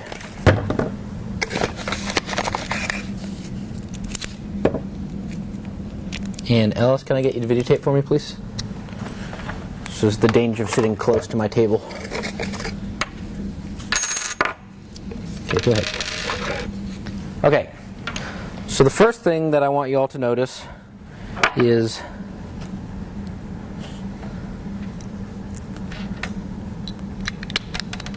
come on. This is the front of the stepper. Steppers always have, well, in my experience, they always have 4 holes, tapped holes, and then what's this? There's something, a central hub for locating it. Typically, it's called a NEMA standard, N-E-M-A. So it'll be like a NEMA 17 or NEMA 23. That means I can take different motors, different torque profiles and step sizes, but it will have the same bolt pattern and locating hub, okay? Now on the back, it used to look like this, and there are only 4 screws. And by the way, there's no back shaft, okay? It's pretty rare to find a stepper with a back shaft unless you special ordered it. Why?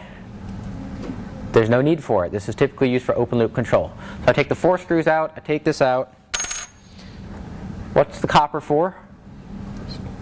It's electromagnets. I pop this out. So this is the stator, this is the rotor, and this is one of the bearings that supports it. And on the other side, this was another of the bearings that supports it. Now, let's look at the size of this bearing with respect to the shaft. This is a gigantic bearing for this size shaft. Can you zoom out a little bit? Okay. This is a very large bearing for this size shaft for a motor. If we took apart a Maxon motor, we'd find an itty bitty little bearing for this same size shaft. I don't know this to be true. I'm purely going on the few steppers I've used.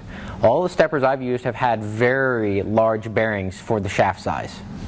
Now further, this bearing was all the way down deep, so you have this entire depth separating the bearings.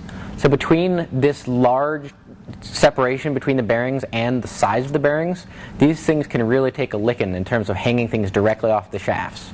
So the loads that you would be allowed to put on a Maxon directly are way lower than the loads that you can put directly on a stepper like this. If you're in doubt, take apart the stepper before you do it to make sure it has big bearings, but that's been my experience thus far. Now, do you all remember with the DC motors that there was quite a bit of axial play? Remember I showed you that? Let me zoom in on this. What I mean is, oh god, blurry. Right here, see that? That axial play? That's bad, right? If I had a pulley there, my pulley would be moving back and forth, and maybe that would start misaligning the belt and having it rub on something. Again, just on average, what I've seen is with the stepper, this is the back plate. What's this? Sometimes it's a Belleville. In this case, it's a wave washer. A wave washer is just a different type of spring washer. They put this in between the housing and the bearing. So then when I assemble this back together and I bolt everything down, I get rid of all that axial play. So steppers, the ones I've used, have basically zero axial play. So that's really nice. So let's review. I take a stepper. It's got a standard NEMA something bolt plate and a location hub. Then I have no axial play, and I can hang massive loads off of it. This is pretty sweet, right? Okay. Now let's look at one last thing. I'm only going to give you a little bit of the theory of how these things work, because otherwise we're going to be here until Wednesday talking about it. They work, these little coils, there are several sets of coils. You energize them in pairs, front and back, to create a north-south magnetic field. Then you switch back and forth which coils you're energizing depending on where you want to go. This is the rotor. See these teeth? The set of teeth are misaligned by exactly 1/2 tooth. So on this one, in between its tooth, you'll see the tip of this tooth. Let's see if you can see that, how they're misaligned. The magnetic field is not radial here, it's axial. It goes like this, up and down. Okay, now I'll take over the camera, thank you. So what's happening, and I hope this is okay, if not, I don't think Ed will sue me, he's really nice. Okay, so basically what you're doing is to get a stepper to go somewhere. Now, there are 3 types of steppers. Permanent magnet, variable reluctance, VR, and hybrid. Hybrid has qualities of both the permanent magnet and the variable reluctance. Permanent magnets you typically don't see. They have really coarse step sizes. Do you guys know what I mean by step size? Okay, so when you tell it to go to the next spot, go to the next spot, that's called a step. That's why it's called a stepper. And the angle between steps is the step size. Permanent magnet ones are really coarse. It could be like 15 degrees between steps. They typically don't use those except for special circumstances. The variable reluctance ones aren't particularly good. What you and all the rest of the robotics community uses are hybrid. Okay? The way hybrid does is it sets up a magnetic field on the stator using the different coils, and then those teeth on the rotor try to align themselves as closely with the basically least amount of magnetic resistance to the magnetic field here. So this is the rotor, and this is going to spin until the teeth on the rotor are as aligned with the teeth here on the stator and the magnetic fields as possible, okay? And then the way you get it to move forward is you start changing which coils are energized and what direction they're energized. So is it north-south or south-north? And also, depending on the drive, you can start doing things like how much current you put into them via PWM. So am I doing 100% or 50%? Okay, this curve is very important. Basically, this is the amount of torque away from being aligned with one step. So if you're perfectly aligned, there isn't much resistance torque to moving it. It's kind of like a spring. And then as we try to pry the stepper shaft away from where it wants to be, the torque increases kind of like spring, but at this point it gives up and it starts decreasing. So this is the max torque. This is called the holding torque. That is, if you energized the coils and tried to move the stepper, it would apply this much torque, and then if you gave more than that, it would just slip and start skipping teeth. Okay, now everyone know what this is? These are a bunch of H bridges for driving the coils on a bipolar stepper motor. This is for a unipolar motor. So let's go over a few things real quick. Again, I apologize. I'd like to tell you everything I know about steppers or everything that's in Ed's book, but A, you don't need to know it for using the fidgets, and B, at this point it'll just overwhelm me, I think, with the time we have left. Let's just talk about the coils. This is my rotor. And say I have 2 coils, my 2 hands.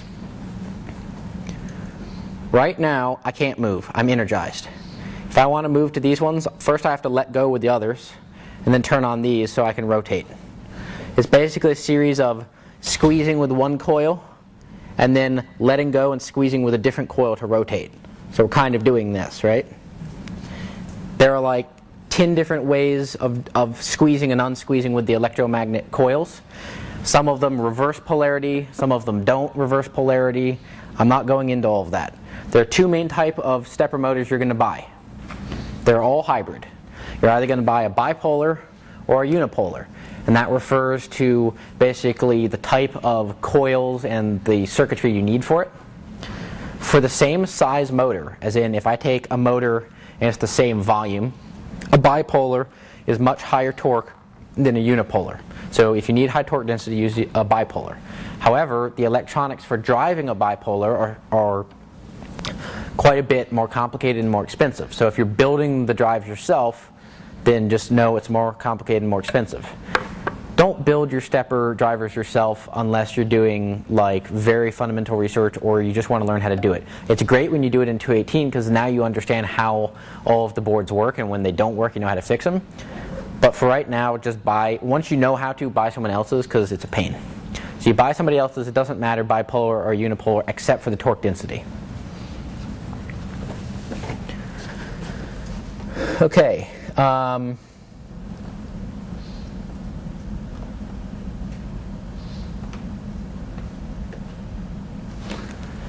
Both in the variable reluctance doesn't have any type of cogging. Remember cogging? That's where you kind of have these detents. So you've got the same thing in stepper motors, but it's called detent torque. That is, if we took the power off and spun it, we'd feel little notches. In both permanent magnet and hybrid ones, you still have that. So for most hybrids, you're going to get around 200 to 400 steps per revolution, and that translates to either 1.8 or 0.9 degrees per step. 1.8 or 0.9 degrees per step. Now, if you're building your own circuitry, you would have to go into your code and say when you want to take a step, you need to adjust this H-bridge and that H-bridge and flip polarity, do something. When you buy somebody else's for fidgets, you just say go here and it does it. There's another in between, which is from either SparkFun or Polulu, which is it does all of the circuitry and all of the coil control, but you don't give it a command of go 10 steps. You give it a command of 1 step. And the way you do that is you just pulse up. When the board sees this electrical pulse, it takes exactly 1 step. So if you want to do 2 steps, you do that. Okay? These are pretty cool. This is sort of in between building your own H-bridges and having fidgets. And this is what I use for my dissertation robot. It's more flexible. I don't even know in fidgets if you can set the type of stepping, and we'll get to that in a sec. But this way, what you do, you can also set pins to say if you want full step, half step, eighth step, etc. So let's talk about that. How many people know what full step is and what half step is? 218 people. Okay. Remember how I said if these are my electromagnets, the teeth on my stator energized by the electromagnets, and these are the teeth of my rotor, I'm basically trying to line them up as closely as I can. When you go from step to step like this, it's called full stepping. If you know more about this, please don't argue with me at this point. You're just going to be going like this, kind of like your gear teeth, only not like that, okay? Half stepping is where you go halfway in between. So what's that do to our position resolution? It doubles. Now we have twice the number of spots. Now say I didn't want to go halfway. Say I want to go quarter way. So I go 1, 2, 3, 4. There might be another one in there. Like that. Okay? I can subdivide in between the teeth as much as I want. Okay? So it's called micro stepping. You start out with full stepping, which is just a line, then half stepping, then quarter stepping, then eighth, and then 16. They always do 2 to the n. So half step means that it has the capability to go half step. Yes. But it can also do full step. Uh-huh. Okay. It's all about how you energize the coils. And if you really want to know about this, I refer you to Ed's book. It does an excellent job of discussing this. It's really a deep topic for people who have never heard about how steppers work, so we're not going to do that today. But what you do need to know is this. What happens to the velocity when you half step?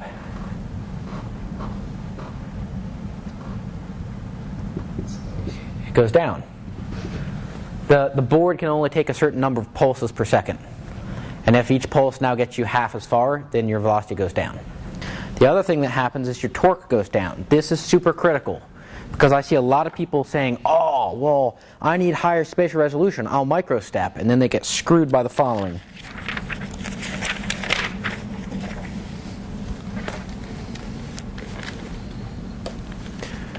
At this point we're late. If you want to go, that's fine. If you want to find out more, I'm going to go for 5 more minutes. Okay, this equation is very important. T incremental, that's the incremental torque that it takes to go from one step to the next, is T hold, that's that maximum torque before we start skipping teeth, times sine of 90 degrees over in being the number of micro steps. So if we don't microstep at all, in's 1, sine of 90 is 1, so T incremental is T hold. That's the max torque it has. Okay? Now, on the next page he says, if we start microstepping down to 16 microsteps per step, the only torque we have available is down to 9.8%, basically 10% of the torque if we were full stepping. So this is a problem. If we want to get greater resolution, spatial resolution by microstepping, we're severely cutting off our torque. So if you were moving something like a tiny little mirror or laser beam for optics, this would be totally fine, right? Because there's like no torque. But if you're using this to drive a robot arm, microstepping can be very dangerous because it kills your torque quickly. So if you want greater spatial resolution from a stepper, I recommend you use a gearhead or some type of gear reduction that we've seen, like a cable or a belt. Don't try to get greater spatial resolution with a stepper and think you're going to keep the same torque, because you're not. You're going to go down fast. Now the last curve that's really important is this.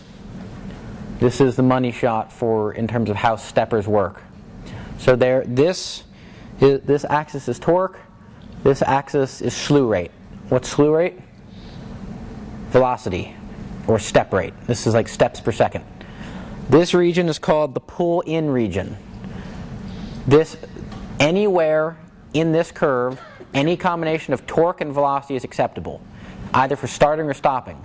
I could be at 0, I could just be holding still, and I can suddenly put a high torque and a high velocity on it instantly, and it will take it without skipping teeth. Now this second curve here is called the pull-out torque. That means, if I'm careful, this is the maximum torque and velocity my stepper can output without skipping teeth. Okay? This is the slew region. The slew region basically is that I can't reach the pull-out torque instantaneously. I have to accelerate up to it, or otherwise I'll skip teeth. Just because pull-out torque on this line is possible doesn't mean you can do it instantly. So if you want to reach this, you start out somewhere in the pull-in region, you accelerate up, and then you can reach the pull-out torque. The slew region is that in-between where you can reach all of these torque-velocity combinations, but you can't do it instantly. You have to start in the slip-in, and then you ramp up and accelerate into the slew-out region, okay? So just because it's physically possible to reach a torque and velocity on a stepper doesn't mean that you can start out there. The other thing is, if you're going fast and with a lot of torque, and you try to suddenly just stop, you can't. The inertia is going to make you skip through all the teeth. So you can't start or stop in this slew region. You have to start in the pull-in region and work your way through the slew region to pull out torque. Do you know what happens when you start skipping teeth? You lose track of position. It also makes a wicked, nasty noise. I won't repeat it, but it's very bad. So if you hear something really funky coming from your stepper, it's that you're exceeding either torque or velocity or both, and you need to damp it back. Are there any questions about steppers that you feel would enable you to design your robot better? So that's average torque, right? That's like the torque over a period of time, not for any particular step. Yeah, so each stepping way, and there's wave drive and full drive and all these other ones, depending on the way you're driving it, you may have different torque at different steps. When you're strongest when you're aligned like this. When you're micro-stepping in between, the reason why we're dropping off in terms of torque is because we're getting away from where we're best aligned, so we have less and less holding torque. So when they say the torque, they're referring to the least torque for your drive. So if we're micro-stepping, we have to go with the least amount of torque we ever have, not the maximum. Yep? Is that a question? Yep. If you had like a robot arm, and you had a DC motor and a stepper, let's say driving 2 linkages, would you put the stepper at the base of the arm, or would you put the DC motor at the base of the arm? So if you had a robot arm, would you put your stepper motor here or out here, where it's kind of away from the center of mass? Or Completely up to you. I can imagine scenarios where both would be appropriate or optimal. Just real quick, where do you buy these Oriental motors? Lin Engineering, that's L-I-N, Engineering, Lin Engineering. Lin Engineering, what's nice about them is they'll customize your steppers for you in low quantities for low cost. Oriental Motors.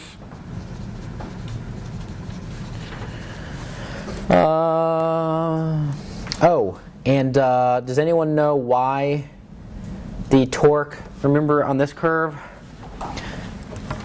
note that this curve starts falling off pretty steeply for higher velocities. Do you know why that is? This is a giant inductor. The faster, this is the same thing with DC motors, the faster that we're trying to move, the less happy the inductor is, and we're not able to get up to full current, and when we don't get up to full current, we don't get up to full torque. So the faster we step, the less torque we have available just due to the inductance of the coils. I think that's it. All right. Any other questions? The next deadline is tomorrow night by 11:59, so basically right before it turns to the next day. I'd like a brief email from one team member per team, I don't need from everybody, telling me what the overall design for your robot is. So I don't need SolidWorks, I just need to know we're doing RRP or RRR, or what's your wrist, or how you're doing your gripper. It doesn't have to be your final design, it has to be something that could work, and if it doesn't work, I'll write you back and let you know. If any of you would like to talk to me after class or tomorrow, I'm happy to do that. All I'm doing for the next 3 weeks is helping you guys with your projects. I'll email out office hours tonight for tomorrow. That's it.